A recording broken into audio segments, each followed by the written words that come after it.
Assalamualaikum warahmatullahi wabarakatuh.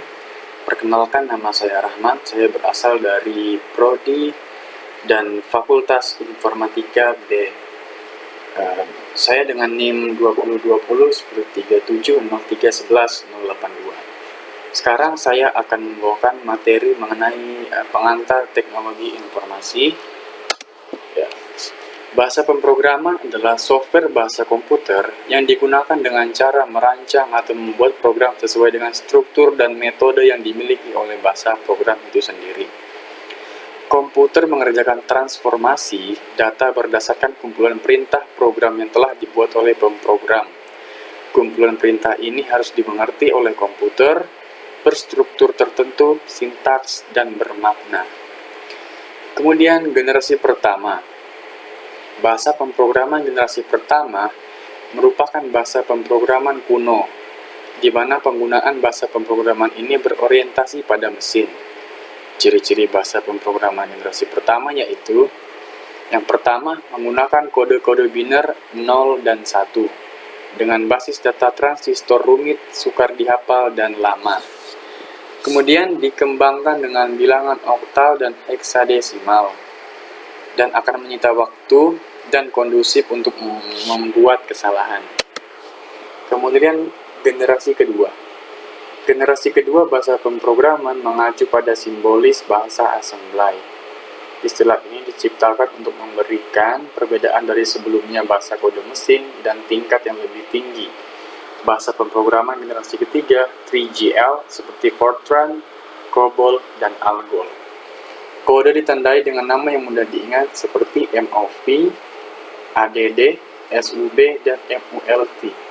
Alamat penyimpanan storage address bersifat nyata, di mana data ditempatkan akan didefinisikan dengan nama-nama seperti AMT1 dan AMT2 untuk memudahkan rujukan. Kemudian generasi ketiga. Generasi ketiga bahasa pemrograman 3GL awalnya disebut semua bahasa pemrograman pada tingkat yang lebih tinggi dan dari perakitan. Sedangkan instruksi individu dari bahasa generasi kedua dalam satu kesatu korespondensi dengan instruksi mesin individu, yaitu mereka yang dekat dengan domain mesin. Bahasa generasi ketiga bertujuan untuk menjadi lebih dekat ke domain manusia. Instruksi beroperasi lebih dekat dengan cara berpikir manusia. Kemudian generasi keempat, bahasa pemrograman generasi keempat merupakan jenis bahasa pemrograman yang saat ini paling populer digunakan di kalangan programmer. Ciri-ciri bahasa pemrograman generasi keempat: mudah untuk dipelajari dan dipahami, kemudian tepat untuk pengaksesan database, memfokuskan pada memaksimalkan produktivitas manusia daripada minimasi waktu komputer. Kemudian generasi kelima. Generasi kelima bahasa pemrograman merupakan bahasa pemrograman yang banyak digunakan sebagai pengembangan dari sebuah program yang bersifat artificial intelligence atau AI. Kita bisa lihat di sini perkembangan bahasa pemrograman berdasarkan tahun. 1957 ada Fortran, Formula Translator, John Backus, IBM. Kemudian 1958 LISP, Lisp Programming, John McCarthy. 1958 ALGOL, Algorithmic Language. 1959 COBOL, Common Business Oriented Language, Dr. Grace Hopper. 1960 Logo, MIT. 1961 GPSS, General Purpose System Simulator. Kemudian 1961 RPG, Report Program Generator, IBM. 1962 APL, A Programming Language, Kenneth Iverson, IBM. Kemudian pemrograman terstruktur, struktur programming. Bahasa pemrograman terstruktur adalah bahasa pemrograman yang mendukung pembuatan program sebagai kumpulan prosedur. Prosedur ini dapat saling memanggil dan dipanggil dari manapun dalam program dan dapat menggunakan parameter yang berbeda-beda untuk setiap pemanggilan. Prosedur adalah bagian dari program untuk melakukan operasi-operasi yang sudah ditentukan dengan menggunakan parameter tertentu. Bahasa pemrograman terstruktur adalah pemrograman yang mendukung abstraksi data, pengkodean terstruktur, dan kontrol program terstruktur. Kemudian prinsip pemrograman terstruktur, pendekatan rancangan dari atas ke bawah, top-down design, bagi program ke dalam modul-modul logika yang sejenis. Kemudian gaya penulisan program terstruktur, menggunakan identasi sehingga jelas struktur dan kontrol program, memudahkan pembacaan, pemahaman, penelusuran kesalahan, dan pembuatan koreksi. Contoh bahasa pemrograman terstruktur adalah Pascal, COBOL, RPG, ADA, dan C.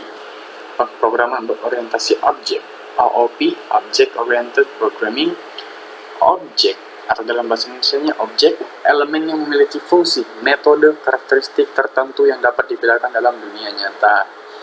Merupakan bahasa pemrograman yang mampu memanfaatkan objek-objek yang tersedia atau membuat suatu objek tertentu dengan menggunakan bahasa pemrograman.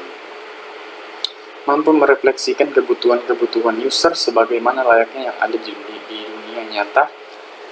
Karakteristik bahasa berorientasi objek, objek fisik, contohnya mobil dalam simulasi arus lalu lintas, pesawat terbang dalam sistem arus lalu lintas, kemudian elemen dari lingkungan, Windows, objek grafik, yaitu garis, lingkaran, dan poligon. Kemudian contoh bahasa pemrograman berorientasi objek, C++, Smalltalk, dan Java. Pemrograman fungsional, functional programming, suatu bahasa di mana ekspresi disusun atas fungsi panggilan, bukan pernyataan, fungsi. Perintah-perintah yang terkumpul menjadi satu dan dapat menghasilkan suatu nilai. Disebut bahasa pemrograman fungsional karena memang pada program seluruhnya ada fungsi-fungsi. Kemudian aplikasi berbasis web. Aplikasi berbasis web atau disebut juga web-based merupakan jenis aplikasi berbasis teknologi web browser. Artinya aplikasi ini berjalan jika ada browser dan koneksi internet. Aplikasi berbasis web punya beberapa ciri sebagai berikut. Aplikasi berbasis web tidak membutuhkan penginstalan karena untuk mengaksesnya hanya memerlukan peramban atau browser dan jaringan internet. Selama ada browser dan jaringan internet, aplikasi berbasis web dapat diakses dengan mudah di sistem operasi apapun.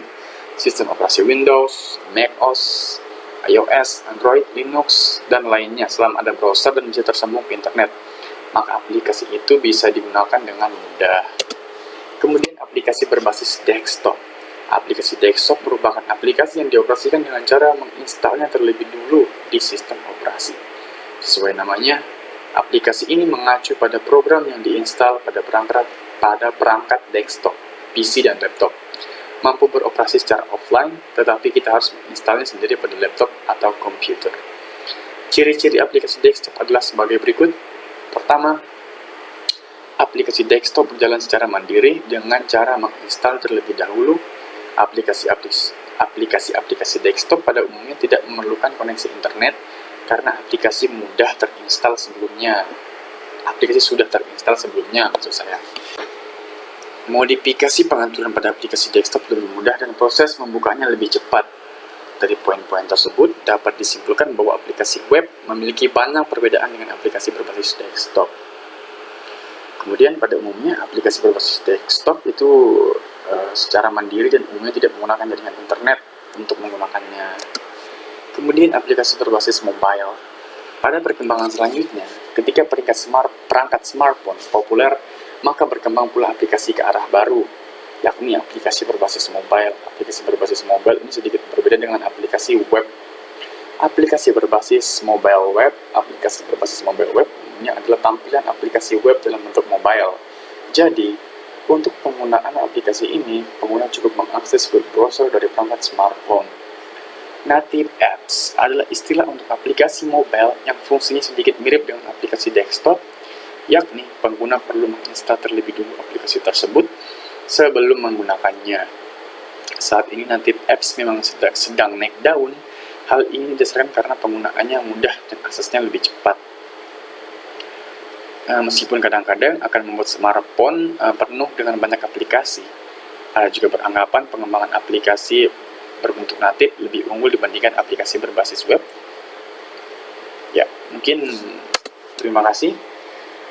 Kurang lebihnya mohon dimaafkan. Terima kasih atas perhatiannya. Saya akhiri. Assalamualaikum warahmatullahi wabarakatuh.